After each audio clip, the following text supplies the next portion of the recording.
Hey, Ed, how's it going? Hello, and welcome back to the 2023 Hack Summit.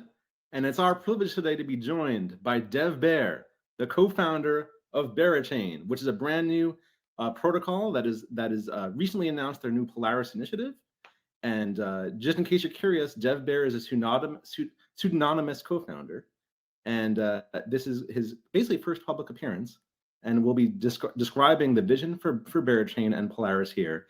And many bearers in their Discord have come and invaded our chat here to hear the message of Dev Bear today. Dev Bear, it's such a privilege to have you here today. Ooga booga, we're excited to hear from you. Thank you, Ed. I really appreciate the opportunity to get up here and share with everyone what we've been working on for the past little while.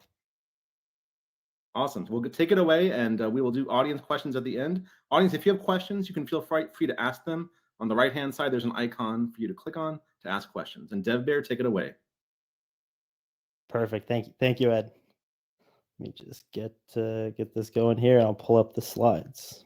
1 second.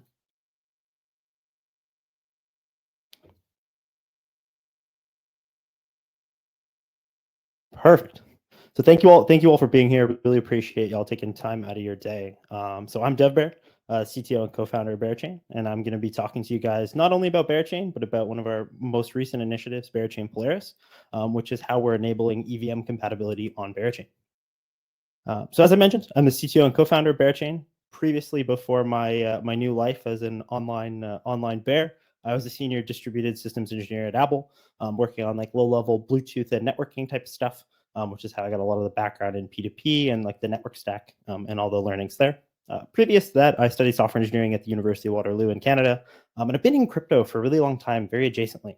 Back when I was in high school, I got really into Minecraft and building these like Java plugins for them. One of the ones that I developed was actually to allow users to use the chat in game as a CLI in order to trade Bitcoin as part of the in-game economy. Took a bunch of time away from crypto, kind of adjacently, had a Coinbase account, traded ETH, traded BTC all through 2017 through the bull run. And then over COVID, got really back into the development side, and that's how Berachain is here today. Funnily enough, though, Berachain started from something completely different. It started from an NFT project of 101 JPEGs of bear smoking weed. Over the course of the past year, we've grown that community up to a community of over 50,000 people, and along this way, built out a team of startup founders, venture capitalists, DeFi founders, and traditional tech alum, all of which are contributing to not only make the JPEGs better, but also help build Berachain as well and make both it and Polaris a reality. So before we dive into the framework and about Polaris, I'd like to just cover about what Berachain is. So Berachain is a fully EVM compatible L1 built on Cosmos, but what it doesn't do is it doesn't use proof of stake. It uses what we call proof of liquidity. And the idea behind proof of liquidity is we wanted a Sybil resistance mechanism that allowed for systemically building liquidity as a core primitive.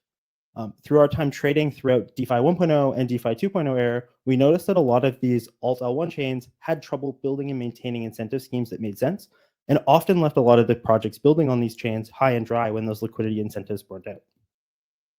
Additionally, we wanted to solve stake centralization, and by having a mechanic that allows for validators to distribute rewards to different liquidity pairs that are built into the network, we created an incentive for users to stake their tokens, not only with the highest or the most top validators, but any validator that is incentivizing a pair that they may be interested in. Additionally, by having this infrastructure built in at a chain level, it incentivizes protocols building on the chain to run infrastructure, especially validators, and really allows them to be part of the ecosystem as opposed to just building on it. To sum this up in a visualization, we can view this as this following chart. So the idea is a user can delegate their BGT, which in our system stands for the Bear Governance Token, to a validator of their choosing. Validators will produce blocks based on the appropriate weight that they've created, but unlike the traditional system where validators would be earning rewards back to them and their delegates, these rewards get pushed into a series of liquidity pools. Interestingly enough, the validator chooses the weight at which these rewards go in. So a validator could say, for instance, if they really want liquidity in ETH or BTC, they could say, I want half my block reward to go to ETH liquidity pools and the other half to go into BTC. These BGT rewards are sent to the liquidity providers of these pools and ultimately routed back to the user, which can then go and delegate back to the validator. The second piece of the system is a bribe layer that allows for validators to incentivize not only liquidity providers, but also users to just delegate BGT that they have by every time this validator produces a block, its delegates will also get a portion of not only the transaction fees from that block, but this external token that the validator has provided as well. This is, as you may kind of as I alluded to, really helps protocols building on the chain because it creates incentive. It allows them to really be part of the chain and have this core liquidity engine where they can utilize it to build liquidity in like their governance token, for instance. So to recap, the core sense of proof of liquidity is to systemically build the liquidity, solve centralization, stake centralization, and then ultimately incentivize protocols to run infrastructure. To cap it off, the idea is that we want the capital that's being used to secure the network to also be productive and help fulfill and drive the ecosystem. Coming back to Polaris and Ethereum in general, a lot of people asked us, why build on EVM? And the reason that we saw it from a developer perspective is we wanted Berachain to have the greatest developer experience possible. And the EVM ecosystem is just vastly, vastly more mature than others that we've seen in crypto. Smart contract frameworks like Foundry and Hardhat, combined with libraries like Soulmate and OpenZeppelin, when also combined with some of these new kind of interesting DeFi primitives like ERC4626, really allow for a composable nature of the ecosystem while also making it really easy to build on the chain. When we look at other ecosystems, they don't necessarily have the same maturity and they don't have all of these protocols and things built in that allow it to kind of work in as a cohesive environment. For instance, can anyone even name any non-EVM tooling that they use on a regular basis? I mean, obviously biased here, but I can't, right? And we noticed this when we look at the TVL of the chains. I got these numbers off of DeFi Llama last night, and 55 billion in TVL is spread across all of the EVM compatible chains. While we see across the non-EVM compatible chains, it's only around 2 billion. And this kind of leads me to believe that if you're able to build an ecosystem where the developer user experience is great, the tooling is great, and it's easy to build on top of, it really is a way to capture value and ensure that you can build a thriving ecosystem. And you kind of the numbers tell the story for itself. So now that we've decided on EVM, why did we decide to build Polaris?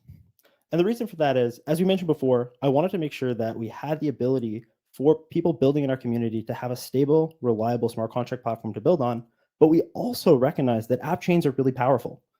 Things like Cosmos and having ABCI and being able to have this life cycle to the way that a block is built can allow you to tie in things into this life cycle in a predictable way. You can use like begin and end block, for instance, in Cosmos to set up cron type jobs or have PID controllers fire off, or things that on Ethereum would really enforce you having to run like an off-chain service like Gelato when we could build it into the chain, allowing for it to be more reliable and also accrue more value to our community. So to sum it off, Polaris is a modular plugin-based EVM execution framework designed with app chains in mind. And we really wanted to make sure that Berachain had a solid foundation to build off of, which is why we decided to build this framework.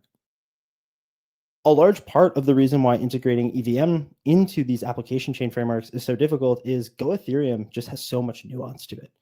There's so many little gotchas here and there, and the way that it's engineered, it never really was designed to be imported and put into other chains and used with different consensus engines. And there's so many things that can go wrong if you're not absolutely handling everything perfect. And the goal of Polaris is to take that nuance away from the chain developer and make it so that that developer only has to worry about really, really simple, easy to implement functions that make it so that you don't have to worry about all this nuance. You don't have to worry about the compatibility being off. You don't have to worry about the RPC, some functions not working. All you have to do is implement a very simple set of these plugins, and then everything kind of just works. And that's where we see the future, where a world in which we had all these different pluggable consensus frameworks and a pluggable EVM, you really allow developers to have so much power that they can just have I want this type of consensus and I want an EVM to put it together, and really allow teams building to focus on what's important as opposed to just trying to make, an RPC work or trying to make, blocks be built correctly. So what we did is we did this, but on Cosmos. So the Polaris framework in itself is this general framework that can be used on any application chain, but we chose to build it in Cosmos. So the way you can think about it is Cosmos has this narrative where you have all these different layers and they're all their own separate pieces that are completely decoupled from each other.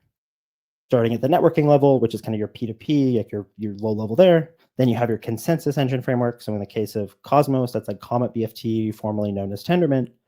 And then at the application level, you have the Cosmos-SDK, which allows developers to build these dApp chains. We kind of see Polaris as a step that goes on the top of that pyramid, where you have this EVM virtual machine that is glued into the host chain, the Cosmos chain, but it's not coupled with it. It's just kind of sitting on its own layer. And what makes that really interesting is it allows for even more separation, which is nice for making sure that you have all of that RPC compatibility and allowing the EVM to interact and to run like it's designed to. When we first went out to build Berachain, though, it wasn't just Cosmos we were thinking about. We had thought about a lot of different options. We had looked at building on Optimism. We had looked at building an AVAX subnet. We had looked at using Ethermint. And all of these solutions definitely had things that were great about them. But at the end of the day, they didn't tick all the boxes that we needed for Berachain. One of the things that led us to building Polaris is we wanted to not be locked into an ecosystem. By choosing one of the former options, you're kind of committing to being locked into that ecosystem of tooling, versus with Polaris, it truly is platform agnostic and was designed from the ground up to be able to integrate into any application-specific blockchain you're looking for. We also wanted to ensure that everything was set up such that if we wanted to turn it into a rollup, or we wanted chains to roll up to Polaris chains, that was all able to be done. And then also, due to the nature of Berachain's DeFi logic being built into the actual core of the chain itself, stateful precompiles and having a great developer experience for building stateful precompiles was a non-starter for us. An additional benefit by Berachain Polaris is that you're able to kind of have these native cross-chain contracts that are enabled via IBC. And lastly, and arguably the most important thing to me, was that we wanted to make sure that the RPC compatibility of Berachain was absolutely perfect. From talking to institutional providers and people integrating into EVM chains, one of the things that they're very, very picky with is making sure that the RPC compatibility is perfect. We had heard stories of things like custodial providers and Oracle solutions and things of that nature not being able to integrate into certain EVM chains because of the compatibility issues. And that was something that we noticed with Ethermint that really we weren't overall happy with. Is that because of the fact that it was using this Tendermint RPC and then wrapping it and making it trying to mimic a Go Ethereum RPC, it didn't really work that well. So for Berachain Polaris, we wanted to make sure that we had that native RPC that we know would just work out of the box, using all the native message handling, using the native gas oracle pricing, the native fee history logic. All of that made it so that our RPC compatibility, despite being a EVM on Cosmos, is next to perfect. So diving a bit more under the hood and looking at the architecture of how we built Polaris, is we borrowed some of the semantics from rollups in order to make it kind of work. Conceptually, you can think about Polaris as running two blockchains within a blockchain. We have our host chain, which in our case is Cosmos, but could be any application chain. And then you have the Polaris chain, which is the Ethereum chain running inside of it. Unlike rollups, though, we have this concept of a shared state and what we like to call atomic settlement, where the host chain block actually contains a superset of all of the things in the ETH block. So the host chain will pass these Ethereum transactions down to the Ethereum chain, and then the Ethereum chain will post effectively the state root and the list of all those changes back up to the host chain. What this allows for is it allows for the Ethereum block that's being built to be a real Ethereum block that isn't faking any data and isn't trying to do any things that aren't exactly correct. And this allows for just general compatibility and making sure that the Ethereum block that's being received, if you received it in the context without the host chain at all, is a block that makes sense and can be used outside of that. The next slide kind of shows this bifurcation even more, is that you see that we have the host chain on the bottom here, and then the Polaris chain or the Ethereum chain at the top, and they talk through this one communication layer. And the idea is that the host chain is responsible for consensus. The host chain is responsible for P2P. It's responsible for actually building the blocks. It's responsible for all of the things that a blockchain would be. And then you have the Ethereum block effectively, or the Ethereum chain, just running all of the transactions and handling things there. The host chain does need to do some things, though. So it needs to kind of do three basic functions. The first of which is it needs a way to provide these transactions to the Ethereum chain. And it does that through what we call the transaction pool plugin. Secondly, it needs a way to actually make the chain, the Ethereum chain, churn itself. So because the Polaris/Ethereum chain doesn't have its own consensus engine, and it doesn't have these things that will actually drive the chain forward and have it get blocks, it needs a way to have that happen. And that's kind of what the set of plugins on the host chain, which we've kind of summarized to be the engine plugin, allows that to do. Additionally, and kind of in the context of Berachain is super important to us, is we have the Precompile plugin, which allows for the communication between the two state trees, the EVM state tree and the state tree of the host chain. And that allows us to do all of these stateful precompile work and all of these kind of creative things by creating a consistent and a very singular point of communication between the Ethereum chain and the host chain. Moving kind of back to the Ethereum chain, we see it follows kind of some standard terminology that you would see if you're familiar with the Geth code base. We have a blockchain object, we have a state processor. There's a very predictable and understandable life cycle to how those work. Then we have our RPC backend, again, kind of taken right from Go Ethereum. And then we have an actual native Geth JSON RPC service that ensures the perfect compatibility there. Diving into the precompiles, we see that precompile development today is pretty clunky. There's really no tooling for it. It's kind of this thing where you have to like manipulate this byte array that comes in, and you have to just kind of do some stuff. There's really no framework. There's really no procedure to follow, and it can make it a really daunting task and really easy to introduce bugs because there's no cooling and there's no life cycle to how you build these things. So one of the things we did with Polaris was we designed what we call the PDK, or Polaris or Precompile Development Kit. And what we wanted to do with the PDK is we wanted to make writing precompiles feel very, very similar to writing smart contracts. We wanted to make it so if somebody's really fluent in Solidity or really understands Viper and know the semantics there, that with minimal learning and minimal time invested, they could go and write a precompile contract themselves. And what we do is the developer is responsible for creating two files. The first file I have to create is a Solidity interface that represents all of the functions that their precompile will have. And then on the right side, you have your actual precompile contract, which in the case of Polaris is written as a Go struct. And what the Go struct is it has a little bit of metadata, and then it really is just a bunch of functions like this. That you just basically have all your precompile functions as individual functions that show like this. And then we have a process that brings them all together and effectively maps the function signatures on the left to all of these Go structs on the right. And what this looks like visually is it looks something like this chart, where you have your developer who's supposed to be implementing your interface and then your implementation. One is in Solidity, one is in Go. And then we have what we call effectively, it's a compiler or a transpiler that takes those files and compiles them down into what we call a precompiled container, kind of taking the analogy from Docker. That precompiled container can then be built in with the host chain. And now the host chain has this fake smart contract that can be run that was written very much like a real smart contract from a developer experience perspective. So what's really cool about this is we've created a way to build precompiles that have a tooling and have a life cycle around them, and it makes writing them really, really easy and familiar, which is just a benefit to adoption and making sure that they work correctly. Now here we have an example of using it on a Cosmos chain. So here we're building a liquid staking example where we're using the Cosmos staking module, and we're building an ERC20 token that wraps it. So on the Cosmos example, we have a get active validators function on the precompile that allows us to get the current set of validators. And then we're just creating a simple naive example here where we're just going to delegate to one of them. So what we're going to do is we're going to start up a local Cosmos chain running Polaris. If you clone the Polaris GitHub repo, you can run this at home yourself as well. So we'll just wait for the chain to spin up here. Once the chain started up, we're going to look at the validator set and see that we have one validator because we're running on a local node. And we can see that it has some amount of tokens to it. From here, we can go and deploy using Forge. We can deploy that liquid staking smart contract, wait for the transaction to confirm, and we can see that it was deployed at this address here.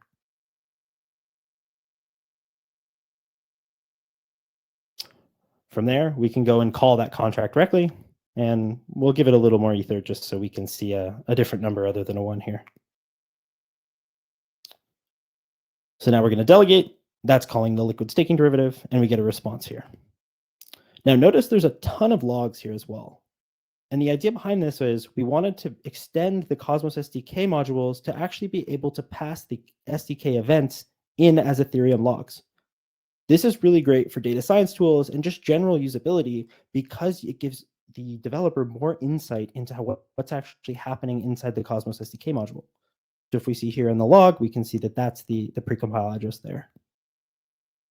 It really makes it so that the precompiles feel like you're interacting with a real smart contract and make it feel like less of this hacked together thing. Really making sure that it was polished around the edges was super important to us. We then can query on the Cosmos side and see that the delegator shares were increased on that validator. Now, this is just one of the examples of what we can do. Using the PDK, we're working with a variety of other teams to build new and exciting things that will be able to be integrated onto Polaris chains. We're really good friends with the guys over at Skip, and we're playing with some ideas around how we can have a network of Polaris chains that all talk to each other through a common mempool. I also personally think it would be super cool if there was a way to use the PDKs to have visibility into the mempool. Like imagine you had a smart contract that allowed you to see what's in the mempool, see gas, see what's going on, and provide more visibility from the virtual machine into what's happening at the base layer. I think there's a lot of cool ideas that can go into there. Scott and the team over at Argus are utilizing the Polaris PDKs for cross-VM communication. So one of the things they're working on is this virtual machine, and being able to talk between the virtual machine and an EVM is something that they're potentially looking at using. And then additionally, the guys over at Kata Labs are building a Cosmos cross-chain liquidity network, and they're helping us with integrating Polaris PDKs with IBC, interchain accounts, interchain security, and interchain queries as well. And these are just some examples. There's also lots of other potential things we can do here. We could integrate Rollkit into Polaris as it is Cosmos compatible. We've talked about this idea of having Berachains, where we have this network of Polaris chains that are all able to roll up to Berachain. That's something we think about as well. And just in general, more host chain applications. Like because of the way that Polaris was built, it's designed to be completely agnostic to any underlying application framework. And by this, we can plug it into anything. This being one of the ideas that we've kind of thought of. All in all, we're super excited to be able to contribute to these and also really excited to see what else the community comes with over the coming months. We wanted Polaris to be something for not only Berachain, but the community as well. And that's why we built everything with modularity in mind. We really want to see more and more chains get involved as it benefits not only us, but the broader community as well. Anyways, thank you for coming. I really appreciate you all listening to this talk, and we're super excited to introduce Polaris to you guys now.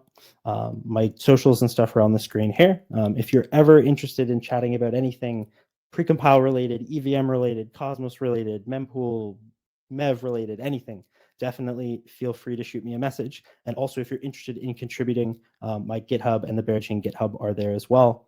Definitely check out the GitHub repo. There's tons of stuff to be done there, and we make sure that there's a lot of open source tasks and stuff. We make sure to label them and make sure that people can jump in with some kind of hitters there. So yeah, any questions from the audience? I see there's a ton of unread messages. Thank you, Dev Bear. I'm going to go ahead and put you back on screen here. Amazing presentation, by the way. Super inspiring what you're building with Polaris, and the audience has a ton of questions. The most I'm sure they do. The most important question here is the question when, just WEN, and that's the whole question basically. When? So I can the question. It may be referring to when airdrop. It may be referring to when token. It may be referring to when. It could refer to lots of things. It could. What I can say is for anyone who's in the Berachain Partnership Discord, we have released information for a kind of private development network. So specifically for Polaris, we have a development network up that teams can start to build on. So if anyone is interested in building on that, definitely reach out to Smokey. He has all the information there, and he can get you set up with keys and the RPCs and stuff there. And then as that network gets more mature, we'll start rolling into a public DevNet, and then eventually a testnet and other token related things potentially down the line as well, as I know the community is interested in that one. Awesome. And when you guys were building Polaris, did you guys take a look at Evmos as well? And what was your thoughts and analysis on Evmos?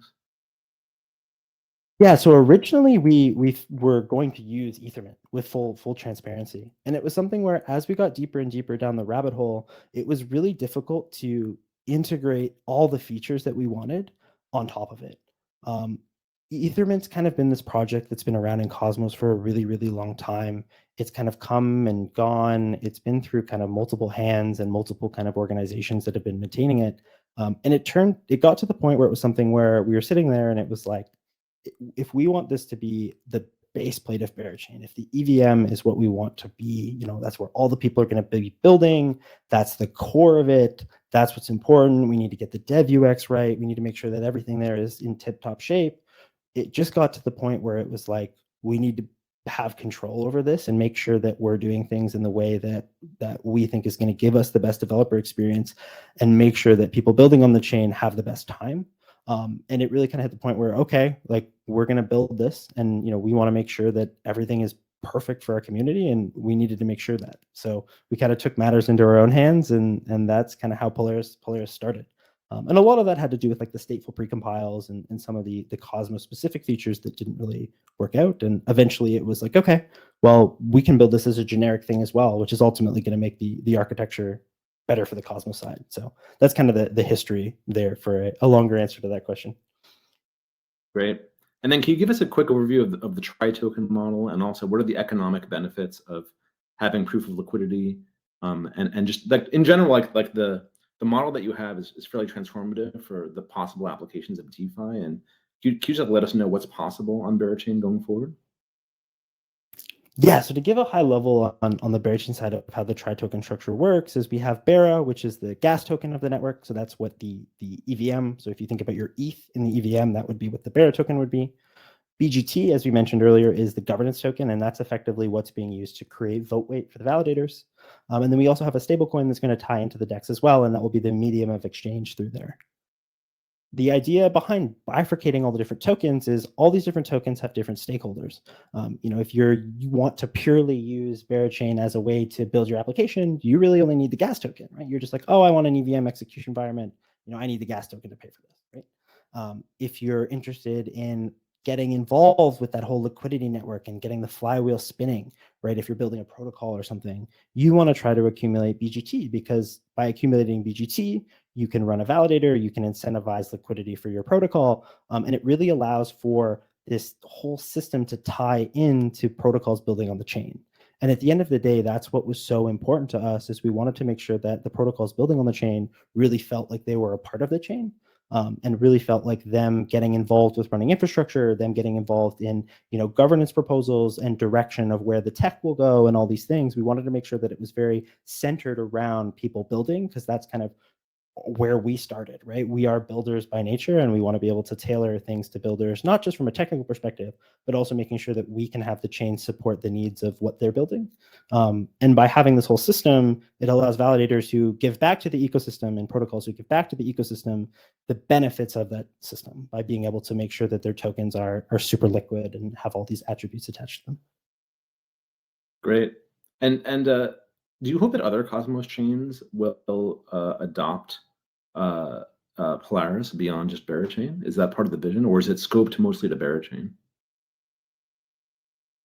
We definitely, in the long run, we want to make sure that everyone building in Cosmos, and not even just Cosmos, other chains and other ecosystems as well, have an EVM that works for them, and they don't have to go through the hassle that we went through. We really want to see a world in which Polaris ends up being the default proof of stake EVM implementation, where the mindset of somebody building, maybe 3 years ago was like, oh, I'm going to go fork Geth. That was kind of what everybody did, right? Yeah, I want an EVM chain. Okay, I'm going to go fork Geth. We would like to see a world in which instead of that, it's like, okay, I'm going to go pick my app chain framework, and then I'm going to put Polaris into it, and that's the new default. If that makes sense there. On the Cosmos side, I think it would be really cool, because of all of these cross-chain interoperability things that have been built natively into IBC. Once we get the precompile contracts all hooked up for that, the more chains in Cosmos that can put Polaris into them, the more interoperability we get and the stronger the ecosystem becomes. One of the things that has been a bit of a love-hate relationship with Cosmos for me personally has been, as much as I love developing in Cosmos and as much as it's made a lot of the things with proof of liquidity possible, it's a really fragmented space. And it's really difficult in a world with just, OP stack and with AVAX and all these things. It's really difficult where if somebody comes to me and says, I want to build an EVM chain, what do I do? Until we built Polaris, it was really a hard sell for me to be like, you should be building in Cosmos. And that's a big part of also why we wanted to build Polaris, is we wanted to make it so that EVM on Cosmos wasn't this like second class version of the EVM, which I think has had this narrative in tech communities for a while, where it's, you have your chains like Phantom, you have your chains like AVAX, you have your chains like Mainnet, Optimism, where it's like, okay, these are really good, super compatible, everything works perfect. And then you had your Cosmos EVM chains, and people were like, oh, well, it works, kind of. And that's what we wanted to try to have Polaris change the narrative within Cosmos in that regard as well. Makes sense. And audience, by the way, you can vote on the questions that we're going to ask Dev there. So if you go to the question mark icon on the right and you click on the question that you like the most, you can upvote it, and then we will answer the questions democratically based on what the audience wants. In the meantime, I will ask one more of my questions, which is, I guess, what's been the biggest challenge when developing Polaris? Like, as you started the project out, what comes to mind in terms of the biggest challenges you overcame when you built it? I think the biggest challenge was making the semantics, like that whole, what I was saying about the semantics of Geth, really tie in a way that made sense in the context of these app chains. Because you're effectively, you can think of it as like a translation layer between, if I'm having a block get built in, we'll use Cosmos as an example. Let's say I'm getting a Tendermint block built, and Tendermint uses a different hashing and it uses all these different things. Finding a way to build the abstraction such that we can come up with sort of a logical, like, injective mapping between like what's going on in the EVM land versus what's going on in the Cosmos land, and making that in a way that is reproducible and logical and easy to follow. A lot of the issues we've seen kind of, I hate to pick on Ethermint, but I'm going to do it anyways. For instance, their block hashes are wrong. So if you look at an Ethermint block and you look at what the JSON RPC block hash returns, it's not the real block hash. And things like that don't really seem significant, but it can have really compounding effects when you look at, is there a way to make sure this isn't a spoofed block? Like, how do I know that this block is real? How do I, if I want to build rollup infrastructure around this, I can't really do that because the block isn't real. So how do I verify? And it really starts a cascading problem. And that was kind of the whole challenge, was making sure that, we don't have a consensus engine that uses the same signatures as ETH. We don't have a framework that follows the same lifecycle as ETH. But what can we do in order to make that as close as possible, if not exactly the same, and do that in a way that's not only workable in Cosmos, but workable in an arbitrary generalized context as well. Awesome. All right, well, we have time for just 3 audience questions. So let's go to the top 3 based on the audience vote. I'm going to start with the number 3 question, which is a question for you as a pseudonymous co-founder, which is, are you wearing clothes right now? Will you make the honest confession to the audience? Confirm or deny? Are you wearing clothes? I'm wearing Puma flip-flops, Nike shorts, and a Nike dry fit shirt. That is the fit. That qualifies as clothes, and we have no way to verify that, by the way. I trust you. This could be an FTX thing where we that's fair. You, but I'm going to take your word for it. So that's that. Next question, by vote. What is your kills, deaths, and assist rate numbers on Warzone? On Warzone, at the peak, it was like mid-3s. I used to stream on Twitch before I decided to start building Bear Smoking Weed blockchain. So if you go dive on Twitch, you can maybe you'll find me. You don't know, but yeah, that would be it. Recently, probably not as good because I write code a lot now and build design documents. But back in the day, it was pretty good. Back in the day, I had an okay KDA on Dota 2, and that was my game. So I respect that. I never got super into Dota. I played League for a while, but that one was tough on the mental. Oh, you're missing out, man. Dota is where it's at. And last question, this is the most important question, is that there's a rumor that Vitalik is joining the team to become your intern. Can you confirm or deny this rumor? That is the number one question as voted by the audience. What is the Dev Bear response to that question? I don't know. I think I'll admit.